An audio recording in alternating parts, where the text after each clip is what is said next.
आज मैं पहले एक घटना सुनाता हूं, उसके बाद उस घटना से संबंधित कानून की जानकारी दूंगा।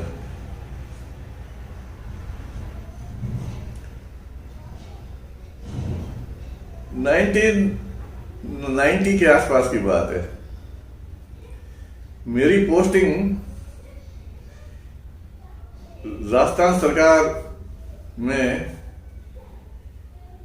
इंदिरा गांधी नहर परियोजना स्टेज सेकेंड खंड फर्स्ट बीकानेर में क्षेत्रीय वन अधिकारी के पद पर थी और मैं 682 आरडी नामक रेंज का इंचार्ज था। 77 से मोहनगढ़ तक इंदिरा गांधी नहर परियोजना का जो काम था वो स्टेज सेकंड में आता था और हमारा डिवीजन फर्स्ट था जिसका मुख्यालय बीकानेर था। तो नहर के किनारे कैनाल साइड प्लांटेशन, जिसको सीएसपी बोलते हैं, वो किया हुआ था और उसके आसपास किसानों के खेत थे। तो वहां एक बड़े दबंग किसान ठाकुर साहब थे, जो एक पुलिस अफसर के पुत्र थे और उनके परिवार में रिश्ते में एक पुलिस में एडिशनल एसपी भी थे। तो पुलिस का भी रुआब था और अपने गांव के ओहदे का भी था। तो उनकी 40-50 गायें वगैरह थी जिनको उन्होंने वहां कनाल साइड पे ही वो अपने खेत के आसपास रख रखा था। वो पशु हमारे प्लांटेशन में छोड़ देते थे। नहर के किनारे जहां सीवेज का पानी इकट्ठा होता है, जिसको वहां की भाषा में झील बोलते हैं, वो उसमें घना प्लांटेशन था और वे अपनी गायों को उस प्लांटेशन में छोड़ देते थे और प्लांटेशन को नुकसान पहुंचाती थी। ये समस्या बहुत पुरानी समस्या थी और वो मानते भी नहीं थे और हमारा स्टाफ भी लाचार था कि है क्या करें। मेरी पोस्टिंग के बाद जब मैंने ये नोटिस किया तो मैंने वहां के एक जो फॉरेस्ट गार्ड था, नाम शायद राम अवतार करके था, वो उसको बुलाया। मैं, भाई ये तुम्हारे क्षेत्र में पशु कैसे चल रहे हैं? कि साहब ये कोई फला व्यक्ति के हैं और वो ठाकुर साहब है और वो उनके फला रिश्तेदार एडिशनल एसपी है और एक बार मैंने उनकी पशुएं प्लांटेशन के बाहर निकालने की कोशिश की तो वो उन्होंने कहा कि मैं तेरे को गोली मार दूंगा यदि मेरे पशु को आंकने की कोशिश की। तो साहब मुझे उस आदमी से डर लगता है।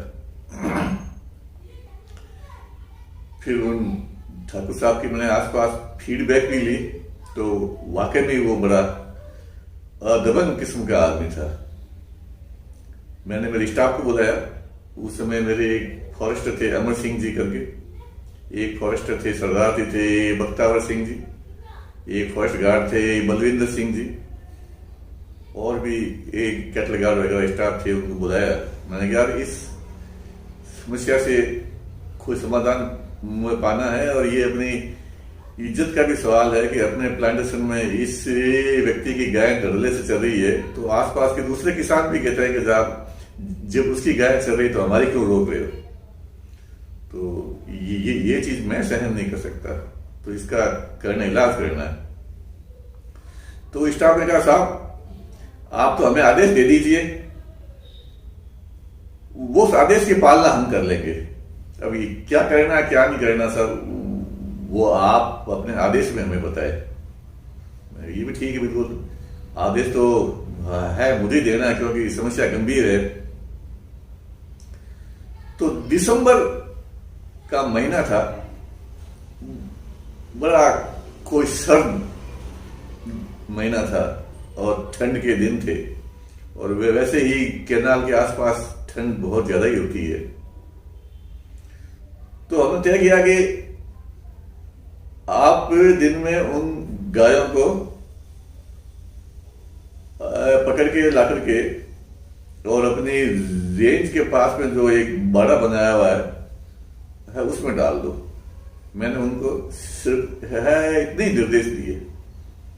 तो वो स्टाफ वाले गए, पूरी अपना टीम को भेजा था, 6-7 लोग थे, और उन्होंने गायों को पकड़ के घेर के ला करके और रेंज के पास के बाड़े में डाल दिया। तो वो ठाकुर साहब के जो एक ग्वाला रखा हुआ था, एक नौकर रखा हुआ था, वो उसको जब मालूम पड़ा कि आज वन विभाग वालों ने उनकी गायों को बाड़े में बंद कर दिया है, तो वे ठाकुर साहब के पास पहुंचे और वो उनको सूचना दी। ठाकुर साहब बड़े निश्चिंत थे कि कोई बात नहीं, बंद कर दी, कोई बात नहीं, आ जाएगी शाम तक, गाय यहाँ पर पास में आ जाएगी वापिस। मैं भी कोई काम में लगा हुआ हूं, शाम को मैं जाऊंगा, ले आऊंगा। उस दिन हमारे एक मुसीबत और बढ़ गई कि बादल आ गए आकाश में और बूंदाबांदी होने लग गई। शाम का अंधेरा पड़ने लगा और बूंदाबांदी भी होने लग गई, और अब डर था कि वो लोग आएंगे और गायों को छुड़ा के ले जाएंगे।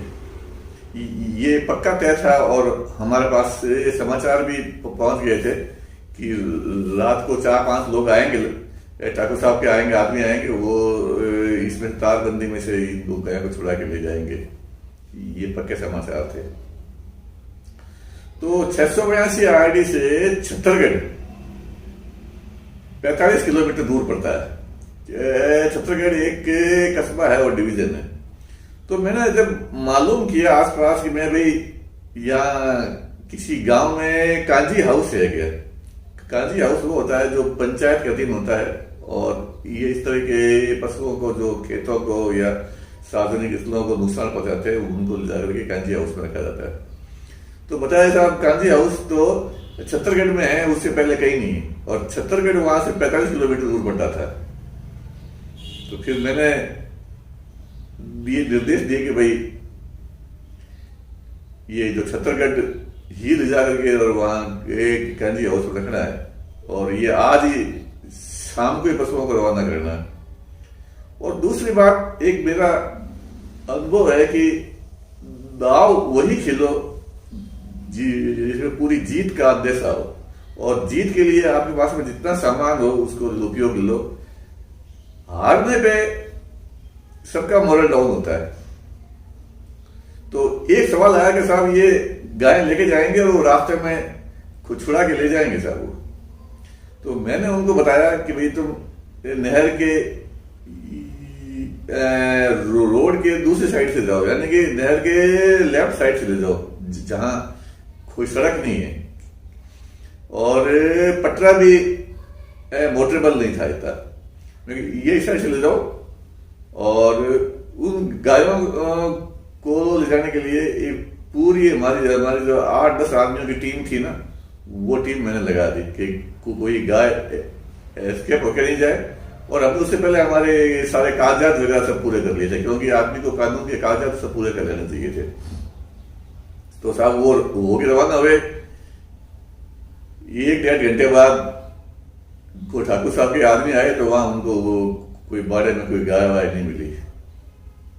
तो उन्होंने पता किया आसपास वो दुकानदारों से, होटलों से, तो वो उन्होंने कहा साहब ये जो गाय हैं ये छत्तीसगढ़ साइड में ले गए हैं और नहर के लेफ्ट साइड से ले गए हैं। तो फिर उन्होंने यह योजना बनाई कि रास्ते में से गाय छुड़ा के ले आएंगे। एक मेरा फिर ये किसी दुकानदार से मुझे मालूम पड़ा कि उनके ठाकुर साहब के लोग ये फीडबैक लेके गए हैं और वो पीछे जाकर के और नहर के लेफ्ट साइड जाकर के और जो गायों को छुड़ा के ले आएंगे। तो फिर मैंने एक जो हमारे रेंज का ट्रैक्टर था वो उसको पीछे रवाना किया, और भी जो दूर दराज के स्टाफ थे उनको बुलाया और उस ट्रैक्टर पे 5-6 स्टाफ को लाठियों सहित बैठा करके और उनके पीछे रवाना किया। जो ताकि उनको वो प्रोटेक्शन कवर दे सके। और उनको निर्देश दिए कि अगला जो पुल आए तो गायों को राइट साइड में लेकर के और राइट साइड चलना, रोड चलना, ताकि पीछे पीछे जो ट्रैक्टर चलता रहेगा आराम से, और कोई आगे वो टीम रहेगी और आगे गाय रहेगी। तो ये करके मैं ट्रैक्टर रवाना कर दिया पीछे। और फिर भी मेरा मन नहीं भरा। मेरे को हो सकता है कुछ मिस हैपनिंग हो जाए स्टाफ के साथ में, और गाय छुड़ा के ले जाएंगे तो हमारी नाक कट जाएगी, और ये संदेश लोगों में ऐसा फैलेगा जो हमारे कानून का प्रभाव है वही खत्म हो जाएगा। तो मेरे पास मोटरसाइकिल थी रेंज की मेरी।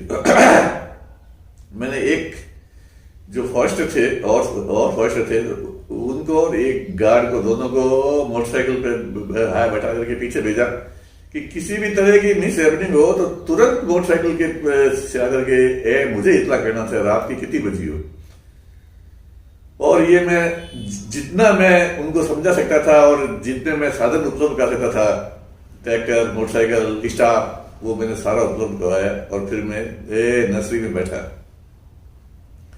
तो ठाकुर साहब के आदमी लेफ्ट साइड में काफी दूर तक गए, लेकिन वहां उनको कोई पशु वगैरह नजर नहीं आए, क्योंकि उससे पहले वो राइट साइड में आ चुके थे। तो वो लौट के आए वापस और उनको बताया कि साहब ये पशु ये इस रास्ते पे तो नहीं गए। फिर वो पूगल थाने में गए, क्योंकि वो पुलिस वाले उनके अच्छे अफसर थे, जान पहचान के थे, रिश्तेदार थे। तो वो पूगल थानेदार साहब को लेके आए मेरे पास। मैं नर्सरी में बैठा था। तो थानेदार साहब ने अपना रुआब दिखाया कि आपने ये इनके पशुओं की चोरी की है आपने, और ये पशु उठा के लिया है, ये पशुओं की चोरी की परिभाषा मानता है। मैं समझ गया, मैं क्या ये थानेदार साहब इसके चक्कर में पड़े हुए थे। और उन थानेदार साहब की फीडबैक भी था मेरे पास में कि वो एक कोई करप्ट थानेदार है, वो कोई अपने जो स्वार्थ के लिए ये कुछ भी कर सकता है।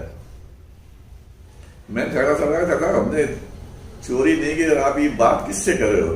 आप एक रेंज फॉरेस्ट ऑफिसर से बात कर रहे हो। आपको बात करने से पहले सोचना चाहिए कि हमारे प्लांटेशन के अंदर इनकी गायें नुकसान पहुंचा रही है। तो हमने हमारे फॉरेस्ट एक्ट के तहत काम किया। तो के फिर आप ये बताइए कि वो पशु कहाँ है? पास में ही वो गायों के मालिक बैठे थे, उस पे बैठे, कुर्सी पे बैठ के, वो भी चौड़े होकर के, क्योंकि थानेदार को साथ लेके आए थे। मैंने थानेदार साहब, आज मैं नहीं बताऊंगा आपको कि वो पशु कहाँ है। कल सुबह कोई भी आएगा तो उसको मैं बता दूंगा कि उनके पशु कहाँ है। यूं करके मैंने उसको, थानेदार को थोड़ा लपका भी दिया। तो उसने देख लेने की धमकी देकर के वो वहां से गाड़ी में बैठ के चले गए। अब मेरी चिंताएं कुछ और बढ़ गई। मेरे को कहीं कुछ अनहोनी नहीं हो जाए। लेकिन अब से सब कुछ करने के बाद में मैं कर भी कर रहा। और दुर्भाग्य से क्या हुआ कि बरसात शुरू हो गई। ये ठंडी रात की तेज हवा और बरसात ठिठुरने वाली, मैं मेरे स्टाफ के हौसलों को आज भी सलाम करता हूं कि हमारे पास ऐसे स्टाफ है। उसी कारण से ये जो जंगल बचे हुए हैं आज, जो लोग ऑक्सीजन ले रहे हैं, सांस ले रहे हैं, ये इन्हीं स्टाफ की बदौलत रहे हैं। और जबकि इनका साथ कोई नहीं देता है, पॉलिटिशियंस भी नहीं देते, कोई नहीं देता है इनका साथ, फील्ड स्टाफ। अल्टीमेटली साहब हम हमारे मिशन में सफल हुए, और रात को कुछ 4-1 बजे वो लोग पूरी गायों को लेकर के वहां छत्तरगढ़ पहुंच गए। और वहां खुद सुबह उन्होंने कांजी हाउस में उनको गायों को जमा करा दिया। अगले दिन वो आए, साहब हमारी गाय कहाँ है? मैंने कहा आपकी गाय पहुंच चुकी है छत्तरगढ़ कांजी हाउस में। वो गए वहां। अब ये खबर आसपास के गांव में, ढाणियों में, दुकानों में पहुंच गई कि आज ठाकुर साहब की गाय वो वहां कांजी हाउस गई है। तो उसका जितना रुआब था ना, रुतबा था ना, वो सारा जमीन पे आ गया कि वो उनके पशु आज बख्शे नहीं गए। ठाकुर साहब अपनी गाड़ी लेकर के गए छत्तीसगढ़, कांजी हाउस गए। तो कांजी हाउस में कहा, साहब जब तक वन विभाग के मुआवजे की रसीद हमारे पास में नहीं आएगी हम ये गाय नहीं छोड़ सकते, ये हमें चिट्ठी दे के गए, ये लेटर है। तो उन्होंने अल्टीमेटली वो कंपनसेशन जमा कराया। उसके बाद में 2 दिन तक छुट्टी आ गई, तो वो कांजी हाउस से वो गाय छुड़वा नहीं पाए। फिर उन कांजी हाउस वालों ने भी 3 दिन तक पशुओं को रखा, उनके चारा खिलाने के वगैरह सारा पैसा जोड़ करके उनसे किया, चार्ज किया, और उन्होंने वो पैसा भरा, भारी मन से भरा। और फिर वो और उनके आदमी 45 किलोमीटर दूर से वापस गाय टोलते हुए लेके आए। तो रास्ते में जो भी आदमी पूछता है कि ठाकुर साहब कहाँ से आ रहे हो, तो वो क्या जवाब दे कि यार हमारी गायें छत्तीसगढ़ में। और उसके बाद उनकी गायें कभी हमारे प्लांटेशन में नहीं आई, और उनके इस घटना के कारण मवेशी का जो अतिक्रमण होता था प्लांटेशन के अंदर वो एकदम रुक गया, और हमारे स्टाफ में बड़ी राहत की सांस ली। तो कुल मिलाकर के जब टीम वर्क से काम किया जाए तो आपको सफलता मिलती है, और काम भी ऐसे करना चाहिए कि असफलता का मुंह देखने नहीं मिलता, क्योंकि असफलता के जो समाचार है ना वो दूर दूर तक जाते हैं, और वो उससे हौसला है खत्म होता है। तो आज भी मैं मेरे स्टाफ, खासतौर से हमारे फॉरेस्टर अमर सिंह जी, ये बख्तावर सिंह जी, फॉरेस्ट गार्ड बलविंदर सिंह जी जहाँ भी हैं, उनको मैं सलाम भेजता हूँ। अब आते हैं कानून की बात कि यदि रक्षित वन, आरक्षित वन, नहरों, बागानों, सड़कों, ये इन पे जो मवेशी घुस जाती है और उनको नुकसान पहुंचाते हैं, तो जो इंचार्ज होते हैं वो उन मवेशियों को अभिग्रहित करके और कांजी हाउस में ले जा करके जमा कराने के प्रावधान है। आज हमारे वन विभाग में सबसे ज्यादा समस्या है ना वो पशुओं की अवैध चराई की है, लेकिन कई कांजी हाउस है नहीं। गांव के जो सरपंच ने भी वो बंद कर रखे हैं, और वन विभाग भी नहीं है, जबकि जहां जंगल है वहां वन विभाग का खुद का कांजी हाउस होना चाहिए, और ऐसे नियमों में प्रावधान करवाना चाहिए कि भाई वन विभाग भी कांजी हाउस मेंटेन कर सकता है।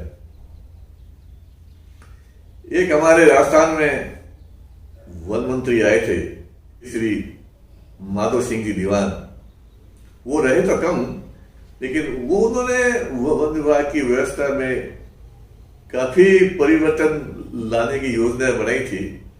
उसमें ये कांजी हाउस बनाना भी एक महत्वपूर्ण था, और जब ये मैंने सुना था तो मैं बहुत खुश हुआ कि चलो जंगलों में अवैध पशु चराई का सिलसिला इससे है कम होगा। और दूसरा उन्होंने जो प्रस्ताव दिया था वो था वन सुरक्षा बल का। तो जहां बल होते हैं ना तो उनका है कोर्ट भी अलग होना चाहिए, वो उसका पुलिस थाना भी अलग होना चाहिए, क्योंकि अक्सर हमारे वन विभाग के कर्मचारी वनों की सुरक्षा करते हुए गांव वालों से उनकी मुठभेड़ होती है, माफियाओं से उनकी मुठभेड़ होती है, और फिर वो अपना केस दर्ज कराने के लिए पुलिस थाने जाते हैं। और पुलिस थाने वालों के पास इतनी न तो कोई फुर्सत होती है कि वन विभाग के केस को डील कर सके, और पुलिस थाने वालों के पास में राजनीति का और दूसरा दबाव इतना रहता है कि वन विभाग के परिवार उनके लिए गौण हो जाते हैं, तो वो वन विभाग की मदद नहीं करते हैं। रेलवे सुरक्षा बल है, अब रेलवे में तो इतने ऑफेंस होते ही नहीं है, तो भी रेलवे का पुलिस थाना अलग है और रेलवे का मजिस्ट्रेट अलग बैठता है। तो आज पूरे इंडिया में जो रेल सिस्टम है ना, तो वहाँ है बदमाशी नहीं होती। इसलिए जंगलों को बचाना है ना, तो सरकार को प्रायोरिटी देनी पड़ेगी जंगल पे, और एक फॉरेस्ट फोर्स बनानी पड़ेगी अलग से, जिसमें पुलिस थाना हो फॉरेस्ट का, और एक फॉरेस्ट का मजिस्ट्रेट भी हो। तो फॉरेस्ट के जितने भी केसेज है, वन अपराध, वन्य जीव अपराध वगैरह, ये सारे उस फॉरेस्ट के कोर्ट में जाए, ये कार्रवाई सरकार को करनी चाहिए। आशा है हमारे वन बचे रहेंगे।